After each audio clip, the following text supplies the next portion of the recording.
Hello everyone, welcome back to my channel new concepts by Arshita. आज हम cover करने वाले हैं यूनिट पॉलिटिकल थ्योरी। ठीक है, तो स्टार्ट करते हैं बिना किसी देरी के। पॉलिटिकल थ्योरी क्या होती है? पॉलिटिकल थ्योरी के अंदर हम स्टडी करते हैं पॉलिटिकल आइडियाज की और वैल्यूज की, जैसे कि जस्टिस हो गया, पावर होगी, डेमोक्रेसी हो गई। ठीक है, अब देखो पॉलिटिकल थ्योरी के अंदर हम पढ़ते क्या है, इन वैल्यूज को हम क्यों पढ़ते हैं? इन वैल्यूज को हम इसलिए पढ़ते हैं कि भाई जो गवर्नमेंट है, ठीक है, वो कैसी होगी। ठीक है, डेमोक्रेसी होगी वहां पे या कोई अदर फॉर्म ऑफ गवर्नमेंट होगी। ठीक है, जस्टिस होगी तो जस्टिस कितनी होगी, ठीक है, लोगों के साथ इक्वल बिहेव किया जाएगा, इक्वालिटी होगी या इनइक्वालिटी होगी, कितने लोगों के पास फ्रीडम होगी, क्या लोगों के पास राइट्स होंगे। ये सब चीजें जो है, ये सब जो वैल्यूज है और पॉलिटिकल आइडियाज है, इनकी स्टडी हम किसके अंदर करते हैं? पॉलिटिकल थ्योरी के अंदर करते हैं। ठीक है, किस चीज को एसेस करने के लिए? जो पॉलिटिकल प्रैक्टिसेस हैं, ठीक है, और इंस्टीट्यूशंस हैं, उनको स्टडी करने के लिए। ठीक है, नेक्स्ट है पॉलिटिकल साइंस। देखो, अब जो पॉलिटिकल थ्योरी है ना, ये एक पॉलिटिकल साइंस की ही सब फील्ड है। सब फील्ड इन द सेंस आप ऐसे समझो कि जैसे एक पेड़ होता है पूरा बड़ा, ठीक है, तो पॉलिटिकल साइंस क्या है? वो पेड़ है, और उस पेड़ की एक ब्रांच जो है वो क्या है? पॉलिटिकल थ्योरी है। ठीक है, पॉलिटिकल साइंस के अंदर बहुत सारे जो है डिफरेंट डिफरेंट ब्रांचेस आती हैं। ठीक है, उसी में से एक ब्रांच है हमारी पॉलिटिकल थ्योरी। ठीक है, तो पॉलिटिकल साइंस को अगर हम ट्रेडिशनली देखें, जब स्टार्ट हुई थी ये स्टडीज वगैरह, जब स्टार्ट हुई थी, जब फिलोसफी वगैरह स्टार्ट हुई थी, तो उस टाइम पे ट्रेडिशनली जो है पॉलिटिकल साइंस जो है शुरू और खत्म स्टेट के इर्द गिर्द हो रही थी। ठीक है, स्टेट मतलब स्टेट कैसे वर्क कर रहा है, स्टेट क्या काम करता है, बस दैट्स इट। ठीक है, अब मॉडर्न व्यू देखें, नाउ टाइम्स अगर हम देखें, तो पॉलिटिकल साइंस जो है ज्यादातर स्ट्रेस देता है किस चीज पे? पावर और अथॉरिटी पे। ठीक है, कि जो गवर्नमेंट है, जो स्टेट है, उसके पास कितनी पावर होनी चाहिए। ठीक है, next is political system study. Political system मतलब हर एक जो पर्टिकुलर स्टेट है, ठीक है, उसका एक पॉलिटिकल सिस्टम होता है। जैसे इंडिया में आप देखोगे तो इंडिया में किस टाइप का सिस्टम है? डेमोक्रेसी है। ठीक है, चाइना में आप देखोगे तो क्या है? कम्युनिज्म है। ठीक है, तो इस टाइप से डिफरेंट जो है पॉलिटिकल सिस्टम की स्टडी करना, वो भी हम किसके अंदर करते हैं? पॉलिटिकल साइंस के अंदर करते हैं। ठीक है, नेक्स्ट है स्टडी ऑफ गवर्नमेंट। ठीक है, अब गवर्नमेंट की स्टडी करना कि अगर डेमोक्रेसी है तो डेमोक्रेसी में गवर्नमेंट के पास क्या पावर्स हैं। ठीक है, गवर्नमेंट कैसे वर्क करेगी। ठीक है, नेक्स्ट टॉपिक है हमारा political theory and inter related terms, यानी पॉलिटिकल थ्योरीज के से जो मिलती जुलती टर्म्स हैं उनके बारे में हम पढ़ेंगे। ठीक है, तो first is political philosophy. Political philosophy जो है जनरल क्वेश्चंस के आंसर प्रोवाइड करती है। ठीक है, अब वो जनरल क्वेश्चंस क्या है? जैसे कि जस्टिस क्या है, ठीक है, फ्रीडम क्या है, लिबर्टी क्या है। ठीक है, पॉलिटिकल फिलोसफी क्या है? कॉम्प्लेक्स एक्टिविटी है। अगर उसको हमें बेस्ट अंडरस्टूड करना है तो हम कैसे अंडरस्टूड कर सकते हैं? जो पुराने थिंकर्स रह चुके हैं, जैसे जॉन रॉल्स हो गए, मैक्स वेबर हो गए, कार्ल मार्क्स हो गए, इन सब की जो थ्योरीज दी हुई हैं, उनको एनालाइज करके, ठीक है, तब हम ये जो पूरा पॉलिटिकल फिलोसफी है, इसको हम अंडरस्टैंड कर सकते हैं। ठीक है, तो पहले हमें पॉइंट यहाँ पे क्या याद रखना है कि पॉलिटिकल फिलोसफी जो है जनरल आंसर्स प्रोवाइड करती है हमें, जैसे कि what is justice, what is freedom, what is liberty. ठीक है, और पॉलिटिकल फिलोसफी क्या है? कॉम्प्लेक्स एक्टिविटी है। इसको हमें अंडरस्टूड करना है तो हमें पहले जो क्लासिकल थिंकर्स रह चुके हैं, जो प्राइम टाइम के थिंकर्स रह चुके हैं, उनकी जो वर्क्स है उनको एनालाइज करना पड़ेगा। ठीक है, next is political thought. Political thought क्या है? Thought of world community. ठीक है, फॉर एग्जाम्पल पहले कोई वॉर हुई है, या फॉर एग्जाम्पल मेरा POV on second world war. ठीक है, यानी जो सेकेंड वर्ल्ड वॉर हुई है उस पर मेरा पॉइंट ऑफ व्यू क्या है। ठीक है, या जो पॉलिटिशियंस हैं उनका पॉइंट ऑफ व्यू क्या है, जो पॉलिटिकल कमेंटेटर्स हैं उनका पॉइंट ऑफ व्यू क्या है, सोसाइटी का पॉइंट ऑफ व्यू क्या है। ठीक है, अगर कोई ऑर्डिनरी पर्सन है, इंडिविजुअली क्या लोगों का पॉइंट ऑफ व्यू है। ठीक है, और ये टाइम बाउंड होती है। Time bound in the sense, यानी कि अगर जो पुरानी चीजें पहले हो चुकी हैं उस पर भी मैं अपना पॉइंट ऑफ व्यू दे सकती हूँ, या जो पॉलिटिशियंस हैं वो अपना पॉइंट ऑफ व्यू दे सकते हैं। ठीक है, इसी को हम क्या कहते हैं? पॉलिटिकल थॉट, यानी कि किसी जो इवेंट है, किसी इवेंट के तरफ अपनी धारणा होना। ठीक है, कि हम उसके बारे में क्या सोच रहे हैं। ठीक है, तो वो इंसान वो कभी भी दे सकता है। मैं आज भी जो है, जो पहले चीजें हो चुकी है उसके ऊपर अपना पॉइंट ऑफ व्यू दे सकती हूँ, या फिर अगर अब अभी नाउ टाइम कोई चीज हो रही है तो मैं उस पर भी अपना पॉइंट ऑफ व्यू दे सकती हूँ। ठीक है, तो ये क्या है? यही होता है पॉलिटिकल थॉट। ठीक है, नेक्स्ट इज पॉलिटिकल आइडियोलॉजी क्या है? पॉलिटिकल आइडियोलॉजी कहती है set of ethical ideas, principle, doctrines, myth और symbols of social movement, institution, class or large group that explain how society should work and offer some political and cultural blueprint of a certain social order। ठीक है, political ideology से आप समझो कि Karl Marx ने कह दी Karl Marx. Karl Marx भी एक पॉलिटिकल थिंकर थे और इन्होंने क्या बताया था, इन्होंने बताया था कि जो सोसाइटी है वो दो ग्रुप में डिवाइडेड है। ठीक है, दो ग्रुप में डिवाइडेड है, जिसमें एक जो ग्रुप है वो बहुत ज्यादा रिच है और जो एक ग्रुप है वो पुअर है। ठीक है, तो ये पूरी क्या है पॉलिटिकल आइडियोलॉजी उन्होंने बताई कि उस टाइम पे ऐसे सोसाइटी डिवाइडेड थी। ठीक है, तो उन्होंने अपनी थ्योरी से एक्सप्लेन किया कि कैसे सोसाइटी वर्क कर रही है। ठीक है, कि कैसे लोगों में डिवीजन है, कि एक क्लास क्या है, अमीर है, और एक क्लास जो है वो क्या है, गरीब है। ठीक है, तो ये होती है पॉलिटिकल आइडियोलॉजी। नेक्स्ट हम देखेंगे फादर ऑफ मॉडर्न आइडियोलॉजी किसको कहा जाता है, जॉन लॉक को कहा जाता है। ठीक है, हम थोड़ा सा बेसिक डिफरेंस देख लेते हैं पॉलिटिकल साइंस और पॉलिटिकल थ्योरी के अंदर, जिससे हमें इसकी डेफिनेशन और ज्यादा अच्छे से समझ में आ जाए। पॉलिटिकल साइंस में हम जो है रियल वर्ल्ड को देखते हैं। ठीक है, real world in the sense जो चीजें जो है हो रही है अभी टाइम पे। ठीक है, यानी कि पुराने जो थिंकर्स है उनकी थ्योरी उठा के हम नहीं पढ़ते, नहीं, जो रियल टाइम पे अभी चीजें हो रही है उनको पढ़ते हैं। ठीक है, पॉलिटिकल सिस्टम्स को पढ़ते हैं, इंस्टीट्यूशंस को पढ़ते हैं, बिहेवियर प्रोसेस पे फोकस करते हैं। ठीक है, पॉलिटिकल थ्योरी में हम क्या करते हैं, एब्स्ट्रैक्ट आइडियाज को देखते हैं, जैसे कि जो पुराने थिंकर्स जो अपनी थ्योरीज दे चुके हैं। ठीक है, उन चीजों को पढ़ते हैं, जस्टिस हो गया, लिबर्टी हो गया, राइट्स हो गए, आइडियल स्टेट की बात होना। ठीक है, नेक्स्ट यहाँ पे किस टाइप के मेथड का यूज किया जाता है, एम्पेरिकल और एनालिटिकल। यानी कि कोई भी अगर हम जजमेंट दे रहे हैं अपनी, या कोई भी अपना हम कंक्लूजन कंक्लूड कर रहे हैं किसी चीज को, तो उसमें हम किस टाइप की स्टडीज का यूज करते हैं, एम्पेरिकल और एनालिटिकल, यानी कि डाटा का यूज करेंगे। ठीक है, स्टैटिस्टिक्स का यूज करेंगे, नंबर्स का यूज करेंगे, सर्वेस का यूज करेंगे। ऑन दी अदर हैंड जो पॉलिटिकल थ्योरी है, इसमें हम क्या करते हैं, फिलोसफिकल जो वर्क है पुराने थिंकर्स के, उनको हम यूज करते हैं अपनी किसी भी चीज को प्रूव करने के लिए। ठीक है, यानी कि साइंटिफिक एक्सपेरिमेंट का यूज हम नहीं कर रहे हैं, साइंटिफिक एक्सपेरिमेंट का हम यूज करते हैं पॉलिटिकल साइंस के अंदर। पॉलिटिकल थ्योरी में हम किस चीज का यूज कर रहे हैं, फिलोसफिकल जो वर्क्स हैं। ठीक है, उनका फिलोसफिकल वर्क्स कैसे होते हैं, जैसे कि अगर हमें अभी के टाइम पे डेमोक्रेसी में कोई प्रॉब्लम आ रही है, ठीक है, तो उसका हम सॉल्यूशन कैसे निकालेंगे, पुरानी जो डिबेट्स हैं डेमोक्रेसी की, डिबेट्स हैं डेमोक्रेसी पे जो डिफरेंट थिंकर्स ने की हुई हैं, उनका यूज करके। ठीक है, टैटो राइटिंग हो गई, इस टाइप से एग्जाम्पल है। ठीक है, अब नेक्स्ट टॉपिक है हमारा डेवलपमेंट इन पॉलिटिकल थ्योरी। तो पॉलिटिकल थ्योरी के अंदर क्या डेवलपमेंट हमें देखने के लिए मिला है, तो इस पूरे टॉपिक का मतलब बेसिकली यही है कि डेवलपमेंट जो है political theory always reflect the change which occur in society. ठीक है, अगर सोसाइटी में कोई चेंज आता है तो जो पॉलिटिकल थ्योरी है वो भी अपने आप को उस हिसाब से डेवलप कर लेती है। ठीक है, यानी कि जो ये जो पॉलिटिकल थ्योरी का पूरा कॉन्सेप्ट है कि टाइम टू टाइम चेंज होता आया है। ठीक है, डेवलप होता आया है। ठीक है, next, Hegel symbolic characterisation of political theory.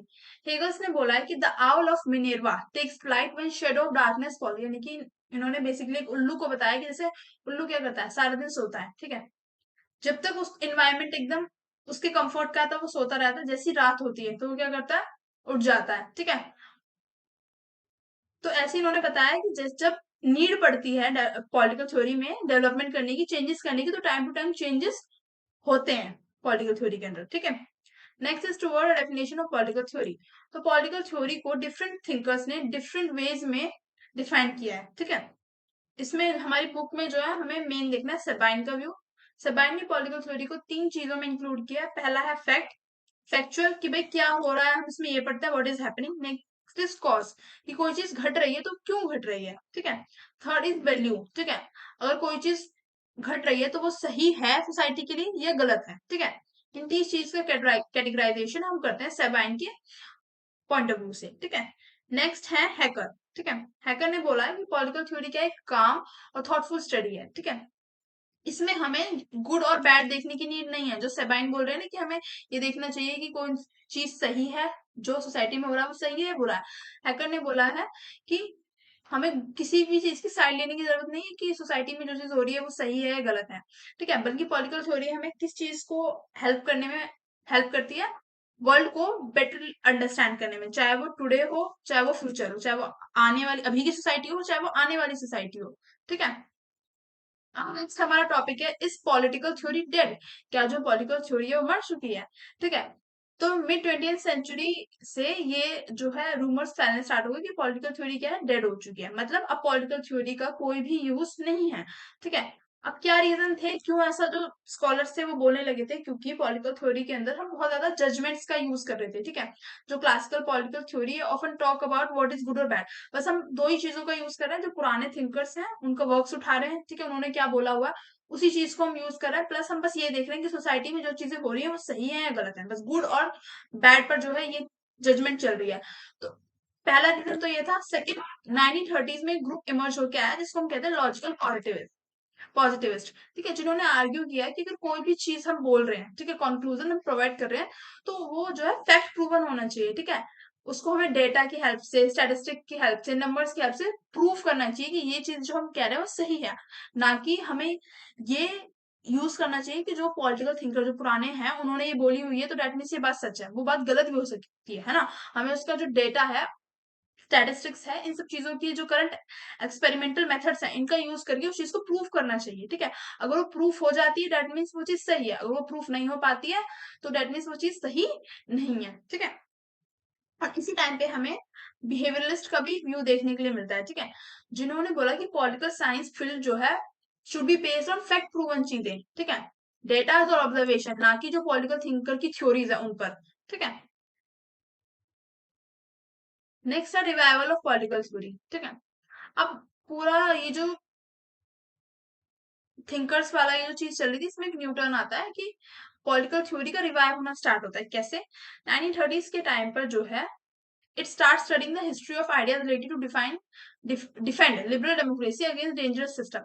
तो इस टाइम पे कुछ सिस्टम इमर्ज होते हुए हमें दिखाई देते हैं डेमोक्रेसी के अगेंस्ट में, जैसे कि कम्युनिज्म हो गया, फासिज्म हो गया, ठीक है, नाजिज्म हो गया, ठीक है। तो ये बहुत ज्यादा क्रूअल सिस्टम थे, ठीक है, जहां पर जो गवर्नमेंट है उसके पास एब्सोल्यूट पावर थी, यानी गवर्नमेंट जो है बहुत ज्यादा जो लोग हैं उनके राइट्स को छीन रही थी, ठीक है। तो जो पुराने जो क्लासिकल थिंकर्स थे उनकी जो थ्योरीज थी उनकी हेल्प ली गई ये प्रूव करने में कि जो लिबरल डेमोक्रेसी है वो कितनी आइडियल है किसी भी पर्टिकुलर स्टेट के लिए। अगर कोई भी लिबरल डेमोक्रेसी को फॉलो करता है तो वो बहुत ज्यादा सही है लोगों के लिए वहां के, ठीक है, rather than communism, fascism, Nazism जैसे क्रूअल डेंजरस सिस्टम को अपनाना, ठीक है। नेक्स्ट हम देखेंगे लाजबेल का व्यू, ठीक है। लाजबेल ने बोला कि जो ये पॉलिटिकल थ्योरी है इसको बहुत ज्यादा साइंटिफिक होना चाहिए, ठीक है, फैक्ट और बिहेवियर पर ज्यादा एम्फेसिस देना चाहिए ना कि वैल्यूज पर, ठीक है। नेक्स्ट हम देखेंगे एडवेंट, एडोर्नो, मारूस, स्ट्रॉस। इन्होंने बात की कि जो क्लासिकल ट्रेडिशन है, जो हमारे पुराने पॉलिटिकल थिंकर्स हैं, जो उनकी थ्योरीज हैं, जो उनके वर्क्स पब्लिश हुए हैं, उनको हमें अलाइव रखना चाहिए, उन पर भी हमें फोकस रखना चाहिए, ठीक है। एरेंडेंट जो है बात करते हैं ह्यूमन इंडिविजुअल यूनिकनेस की, ठीक है, कि हमें इंडिविजुअल ओपिनियन पर भी एम्फेसिस देना चाहिए, ठीक है। स्ट्रॉस बात करते हैं क्लासिकल थिंकर्स जो है जो पुराने थिंकर्स रह चुके हैं, ठीक है, वो ज्यादातर किस टाइप के ट्रूथ ऑफर करते हैं? डीपर ट्रूथ, ठीक है, यानी कि वो डीपली जो है किसी भी पर्टिकुलर टॉपिक पे वो डीपर जो है एक तरीके से एनालिसिस देते हैं, ठीक है। और they all rejected utopian ideas and believe political theory should help us to understand what is right and wrong, ठीक है। स्ट्रॉस का कहना ये था जो क्लासिकल थिंकर्स हैं उनकी बातें जो है बहुत ज्यादा जो है डीप डीप होती है। नेक्स्ट इज कि जितने भी हमारे क्लासिकल थिंकर्स हैं उन्होंने यूटोपियन आइडियाज को क्या किया? रिजेक्ट किया। यूरोपियन आइडियाज का मतलब क्या है? यूटोपियन आइडियाज बेसिकली ऐसे आइडियाज होते हैं जहां पर सोसाइटी को इमेजिन किया जाता है कि सोसाइटी क्या है, एकदम सही है। सही इन द सेंस कि सोसाइटी में इक्वालिटी है, सब लोग इक्वल रह रहे हैं, अच्छे से रह रहे हैं, ठीक है, कोई इशू नहीं है, ठीक है। तो इस टाइप के आइडियाज क्या होते हैं? यूटोपियन आइडियाज होते हैं, ठीक है। तो स्ट्रॉस ने मैसेज दिया है कि हमें क्लासिकल थिंकर्स की बात माननी चाहिए क्योंकि वो यूटोपियन आइडियाज को रिजेक्ट करते हैं, ठीक है, और बिलीव करते हैं कि पॉलिटिकल थ्योरी जो है हमें हेल्प करती है समझने में कि क्या चीज सही है और क्या चीज गलत है, ठीक है। अब यूटोपियन आइडियाज को क्यों रिजेक्ट करना चाहिए? क्या पॉजिटिव आउटकम है इसका? पॉजिटिव आउटकम ये है कि अगर हम यूटोपियन आइडियाज को लेके चलेंगे तो हम कभी भी जो इशू इमर्ज हो रहा है उसको रिस्पॉन्स नहीं कर पाएंगे, क्योंकि किसी भी सोसाइटी, कोई भी ऐसी सोसाइटी नहीं होती आज के टाइम पे भी, ऐसी कोई सोसाइटी नहीं है कि जहां पर कोई भी इशू ना हो, ठीक है, लोगों को कोई भी प्रॉब्लम ना हो, ऐसा हो ही नहीं सकता, ठीक है। नेक्स्ट है हिस्टोरिकल अप्रोच। अब हम देखेंगे different type of approach to study political theory. पहले है हिस्टोरिकल अप्रोच, ठीक है, इसमें हम दो लोगों के पीओवी देखेंगे, सेबैन एंड कोबान, ठीक है। तो पहले हम सिंपली ये देख लेते हैं हिस्टोरिकल अप्रोच होती क्या है। तो हिस्टोरिकल अप्रोच का आपको नाम से समझ में आ रहा होगा, हिस्टोरिकल यानी कि जो पुरानी चीजें हैं उनका कॉन्टेक्स्ट लेकर करंट इशू को सॉल्व करना, ठीक है। जैसे कि हम सबैन का व्यू देखें, सबैन ने बोला है कि ईच सिचुएशन, जो कोई भी सिचुएशन जो प्रॉब्लम क्रिएट कर रही है नाउ डेज करंट में, ठीक है, उसको उसका जो सॉल्यूशन है वो हमारे जो पुराने क्लासिकल थ्योरिस्ट है उन्होंने ऑलरेडी अपने वर्क्स में दिया हुआ है। तो हमें पुराने जो वर्क्स है उनका कॉन्टेक्स्ट लेकर, ठीक है, टाइम टू टाइम जो करंट सिचुएशन इमर्ज हो रही है उनको रिस्पॉन्स करना चाहिए। ठीक है, बेसिकली इनका कहना ये है कि हमें जो क्लासिकल थ्योरिस्ट है उनकी जो थ्योरी है, जो वर्क्स है, उन पे हमें रिलाय रहना चाहिए। ठीक है, अब कोबान्स का व्यू ये है कि हिस्ट्री हमें हेल्प करती है to think beyond popular ideas and remind us not to be over estimate our originality. ठीक है, कोमान का बेसिकली कहना ये था कि आप एग्जाम्पल से समझो कि हम कहते हैं ना कि ये बहुत ज्यादा रूटेड बंदा है, ठीक है, रूटेड इंसान है, यानी ये अपनी कल्चरल रूट से बहुत ज्यादा जुड़ा हुआ है, डाउन टू अर्थ है। ठीक है, तो कोबान का कहना यही था कि हमें जो हमारी जो ओरिजिनलिटी है, जो पुराने टाइम्स, जो पुराने जो बड़े स्कॉलर्स रहे हैं, थिंकर्स रहे हैं, उनकी जो बातें हैं उनको मानना चाहिए। ठीक है, और उन्हीं को यूज करना चाहिए किसी भी करंट प्रॉब्लम को टैकल करने में। ठीक है, अब इसकी लिमिटेशन क्या होती है कि जो ओल्ड आइडियाज हैं शायद वो करंट जो आज का टाइम है उसमें वर्क ना करे, क्योंकि जो आज का टाइम है वो बहुत ज्यादा एडवांस होता जा रहा है। ठीक है, नेक्स्ट अप्रोच है नॉर्मेटिव अप्रोच। ठीक है, जो फोकस करती है व्हाट शुड बी। ठीक है, नॉर्मेटिव अप्रोच को फिलोसफिकल और एथिकल थ्योरी भी कहते हैं। ठीक है, नॉर्मेटिव अप्रोच में हम किस टाइप के मेथड का यूज करते हैं? रीजनिंग का, ठीक है, इंट्यूशन का, एक्सपीरियंस का, टू एक्सप्लोर पॉलिटिकल क्वेश्चन। किसी भी पॉलिटिकल क्वेश्चन को एक्सप्लोर करने के लिए या एनालाइज करने के लिए हम तीन चीजों का यूज करते हैं, रीजनिंग, इंट्यूशन एंड एक्सपीरियंस। अभी क्वेश्चन किस टाइप के होते हैं? पहला है जैसे कि what is a good society. अगर एक सोसाइटी गुड होनी चाहिए तो वो क्या होनी चाहिए? ठीक है, next what should political institution aim for. ठीक है, जो जितनी भी पॉलिटिकल इंस्टीट्यूशन है, लेजिस्लेचर है, जुडिशरी है, एग्जीक्यूटिव है, तो ये सारी जो पॉलिटिकल इंस्टीट्यूशन है इनको किस चीज के लिए एम करना चाहिए? ठीक है, इनका क्या एम होना चाहिए कि लोगों के पास जो है इक्वालिटी हो, लोगों में इक्वालिटी हो, या लोगों को एम्प्लॉयमेंट मिले, ठीक है, या लोगों का डेवलपमेंट हो। ठीक है, किस टाइप की चीजों पे इनको एम करना चाहिए। नेक्स्ट, क्या रूल्स और प्रिंसिपल्स हैं जो एक सोसाइटी को गवर्न करें। ठीक है, किस टाइप के रूल्स होने चाहिए, किस टाइप के प्रिंसिपल पर एक सोसाइटी जो है गवर्न होनी चाहिए। ठीक है, क्या वो डेमोक्रेसी होनी चाहिए, क्या वहां पर कम्युनिटेरियनिज्म होना चाहिए, यहाँ पे कम्युनिज्म होना चाहिए। ठीक है, किस टाइप के रूल्स होने चाहिए। नॉर्मल नॉर्मेटिव थिंकर ज्यादातर बिलीव करते हैं, ideally believe in the ideal society. Ideal society मतलब जहां पर इक्वालिटी हो लोगों के बीच में, लोगों के पास कुछ राइट्स हो, ठीक है, लोग अपनी डिमांड रख पाए, ठीक है, लोगों के पास फ्रीडम हो। ठीक है, तो इस टाइप की सोसाइटी को हम क्या कहते हैं? आइडियल सोसाइटी कहते हैं। तो नॉर्मेटिव थिंकर इस टाइप की ही आइडियल सोसाइटी होने में बिलीव करते थे। ठीक है, जिसमें लियो स्ट्रॉस का व्यू है कि जितने भी पॉलिटिकल आइडियाज हैं उनको जज करना चाहिए एज गुड और बैड। ठीक है, कि वो सोसाइटी के लिए सही है या गलत है। ठीक है, अब इसका लिमिटेशन क्या है इस थ्योरी का? ये है कि वैल्यूज आर नॉट यूनिवर्सल। ठीक है, वैल्यूज क्या है? यूनिवर्सल नहीं है। कैसे यूनिवर्सल नहीं? यहाँ पे मैंने कास्ट लिखा हुआ है, जैसे आप देखोगे कि कास्ट सिस्टम है इंडिया में। ठीक है, तो एससी और एसटी को रिजर्वेशन है हर चीज में। ठीक है, बट शायद हर कुछ ड्यूरेशन में जो गवर्नमेंट है वो क्या करती है? कास्ट सर्वे मतलब कास्ट बेसिकली देखती है, और जिन कास्ट का अपलिफ्टमेंट हो चुका है, यानी कि एससी एसटी के अंदर भी कुछ ऐसी कास्ट है ना भाई जिनका अपलिफ्टमेंट हो रहा है।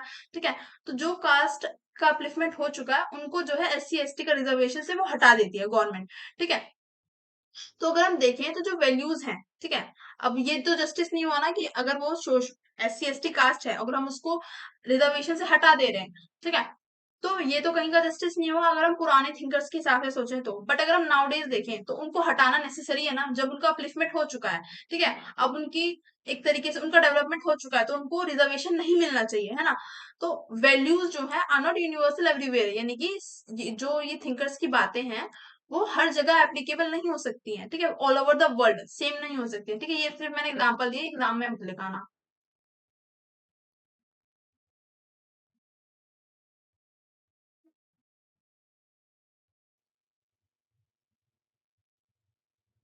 देखो नेक्स्ट है एम्पेरिकल अप्रोच। ठीक है, तो एम्पेरिकल अप्रोच जो है कब आई थी स्टडीज में? 20th सेंचुरी के टाइम पे। ठीक है, अब ये पूरी जो अप्रोच है ये किस चीज पे बेस्ड है? ऑब्जर्वेशंस पे, फैक्ट्स पे, डाटा पे। ठीक है, यहाँ पे हम जो हिस्टोरिकल हमने अप्रोच में देखा ना, इस टाइप से कुछ भी नहीं करेंगे। मतलब जो हमने हिस्टोरिकल अप्रोच में देखा कि कैसे जो पॉलिटिकल थिंकर्स हैं, ठीक है, नए स्कॉलर्स हैं, वो पुराने जो स्कॉलर्स रहे हैं, ठीक है, क्लासिकल स्कॉलर जो रहे हैं, उनके जो भी थ्योरीज हैं, जो भी उन्होंने वर्क्स पब्लिश किए हैं, उसके बेस्ड पे जो है करंट प्रॉब्लम्स जो है उनका सॉल्यूशन प्रोवाइड कर रहे हैं। बट एम्पेरिकल अप्रोच में हम क्या देखते हैं कि ये जो भी सोसाइटी में इश्यूज आते हैं, ठीक है, उनका प्रॉपर एनालिसिस करके, डाटाबेस हो गया या ऑब्जर्व करके कि वो इशू पर्टिकुलर क्यों हो रहा है, ठीक है, क्या रीजन है उसके, ठीक है, उस हिसाब से फिर वो कंक्लूजन देते हैं। नेक्स्ट है, यहाँ पे कोई भी ओपिनियन नहीं होता गुड और बैड का, ठीक है, यानी कि सोसाइटी में ये चीज होनी चाहिए, इससे सही होगा या गलत होगा, तो इस टाइप का कोई भी कॉन्सेप्ट यहाँ पे नहीं होता, ठीक है। थ्योरिस्ट जो होते हैं न्यूट्रल ऑब्जर्वर होते हैं, ठीक है, कोई भी इशू अराइज हो रहा है सोसाइटी में, कोई भी पॉलिटिकल इशू अगर अराइज हो रहा है, तो थ्योरिस्ट जो है वो न्यूट्रल ऑब्जर्वर होते हैं, यानी वो इशू को ऑब्जर्व करते हैं पहले, उसके बाद पूरा उस पर एनालिसिस करके तब किसी कंक्लूजन पे पहुंचते हैं, ठीक है। वो डायरेक्टली वैल्यूज को प्रमोट नहीं करते, जैसे कि जस्टिस हो गया, लिबर्टी हो गया, फ्रीडम हो गया, ठीक है। नेक्स्ट हम देखेंगे बिहेवियरल रेवोल्यूशन, ठीक है। बिहेवियर रेवोल्यूशन में हम देखेंगे कि जो बिहेवियर रेवोल्यूशन को सपोर्ट करने वाले थिंकर्स थे, उन्होंने नॉर्मेटिव आइडियाज को रिजेक्ट कर दिया था, ठीक है। एज वेल एज उन्होंने स्मॉल स्केल रिसर्च पर फोकस किया। स्मॉल स्केल रिसर्च का मतलब क्या है कि किसी एक पर्टिकुलर इशू को लेके रिसर्च करना पहले, ठीक है, यानी कि पूरे डायमेंशन वाइड कॉन्सेप्ट को ना सोच के पहले किसी एक पर्टिकुलर इशू पर रिसर्च करना, ठीक है। Next is contemporary approach. Contemporary approach जो है 1990s के टाइम पे इमर्ज होके आई थी, रिएक्शन अगेंस्ट ओल्डर ट्रेडिशन, ठीक है। क्यों आई ये? क्योंकि जो है ओल्डर ट्रेडिशन फॉलो हो रहा था ना, कि पुराने जो थ्योरिस्ट है उन्हीं की जो भी रिसर्च है उनके बेसिस पे कंक्लूजन देना, ठीक है, या प्रॉब्लम का सॉल्यूशन देना, तो इस चीज का रिएक्शन में कंटेम्प्रेरी अप्रोच आई, ठीक है। जिसमें पहला पॉइंट क्या था, अपोजिशन टू यूनिवर्सलिज्म, ठीक है। यहाँ पे बेसिकली जो कंटेम्प्रेरी थ्योरिस्ट थे, इनका कहना ये था कि जितनी भी ये वैल्यूज है ना, लिबर्टी, जस्टिस, फ्रीडम, ये सारे आइडियाज जो है वेस्टर्न वर्ल्ड से आते हैं, ठीक है। आप कोई भी पॉलिटिकल थिंकर खा के देख लो, एरिस्टोटल हो गए, जॉन रॉल्स हो गए, मैक्स वेबर हो गए या कार्ल मार्क्स हो गए, ये सब कहाँ कौन से एरिया के हैं? वेस्टर्न एरिया के हैं, ठीक है। तो इनका कंटेम्प्रेरी जो थ्योरिस्ट थे, इनका मानना ये था कि इनके जो आइडियाज हैं, इनकी जो वैल्यूज है, ये सारे वर्ल्ड पर हम अप्लाई नहीं कर सकते, ठीक है। Next, theories like communitarianism and multiculturalism says, ये जो दो थ्योरीज थी, इनका मानना ये था each community has its own values and justice should respect those differences, यानी कि हर एक कम्युनिटी का, एग्जाम्पल से समझो, वर्ल्ड में जो है डाइवर्सिटी है, ठीक है, अलग अलग तरह के लोग रहते हैं, सबका अपना अलग अलग कल्चर है, ठीक है। तो अलग अलग कल्चर के लोगों का रहने का तरीका भी अलग है, ठीक है, उनका जस्टिस का तरीका भी अलग है, उनकी राइट्स भी अलग अलग है ना। जैसे इंडिया के लोगों के पास जो राइट्स हैं, क्या सेम राइट्स यूएस के लोगों के पास हैं या चाइना के लोगों के पास है? नहीं है ना, या साउथ कोरिया के लोगों के पास है? नहीं। हर कंट्री में जो जस्टिस है वो डिफरेंट है, हर कंट्री में जो राइट्स हैं लोगों के पास वो डिफरेंट है, हर कंट्री में जो फॉर्म ऑफ गवर्नमेंट है, कहीं पर डेमोक्रेसी है, कहीं पर जो है प्रेसिडेंशियल फॉर्म है, कहीं पे पार्लियामेंट्री फॉर्म ऑफ गवर्नमेंट है, कहीं पर कम्युनिज्म है, ठीक है, कहीं पे अथॉरिटेरियनिज्म है, ठीक है। तो फॉर्म ऑफ गवर्नमेंट भी अलग अलग है, तो सबके लिए जस्टिस अलग है, सबके लिए फ्रीडम अलग है, सबके लिए राइट्स अलग है। तो इन दोनों थ्योरी का मानना यही था कि सब कम्युनिटी की अपनी वैल्यूज है, और इन सब चीजों को हमें रिस्पेक्ट करना चाहिए, ठीक है, यानी कि किसी एक पर्टिकुलर जगह के थॉट को हम पूरी जगह, पूरे वर्ल्ड पर एप्लीकेबल नहीं है वो चीजें, ठीक है। Critic of grand narrative. Grand narrative मतलब देखो, बिग थ्योरी जैसे कि जो लिबरलिज्म और मार्क्सिज्म थी, are criticise for claiming to explain everything, यानी कि ये जो लिबरलिज्म और मार्क्सिज्म थ्योरी के जो थिंकर्स थे, उन्होंने ऐसा क्लेम किया था कि पूरे वर्ल्ड की जो प्रॉब्लम है ना, हमारी जो थ्योरी है वो एक्सप्लेन करती है, बट ऐसा नहीं है, ठीक है। ये जो दोनों थ्योरी है, सिर्फ वेस्टर्न वर्ल्ड की प्रॉब्लम्स को एक्सप्लेन करती है, ठीक है, ना ही ईस्टर्न वर्ल्ड रह गया, ठीक है, या और भी जो पार्ट्स हैं वर्ल्ड के वो रह गए, ठीक है। तो जो कंटेम्प्रेरी थ्योरिस्ट थे, उन्होंने क्रिटिसाइज किया कि ऐसा कुछ नहीं है, लिबरल और मार्क्सिज्म थ्योरी सिर्फ वेस्टर्न वर्ल्ड को ही एक्सप्लेन करती हैं, बाकी जो अदर पार्ट्स हैं वर्ल्ड के वो छूट जाते हैं, ठीक है, वो रह जाते हैं, मतलब बेसिकली सब जगह की जो प्रॉब्लम है उसको वो एक्सप्लेन नहीं कर पाती हैं, ठीक है। तो ये हमारा लास्ट टॉपिक था। Thank you for watching the video. अगर आपको नोट्स चाहिए तो प्लीज मुझे कमेंट में बता दें, ठीक है, तो मैं टेलीग्राम पे इसका पीडीएफ प्रॉपर बना के वहां पे पोस्ट कर दूंगी, ठीक है। Thank you for watching the video. अगर आपको वीडियो अच्छी लगी हो तो do like share subscribe my channel.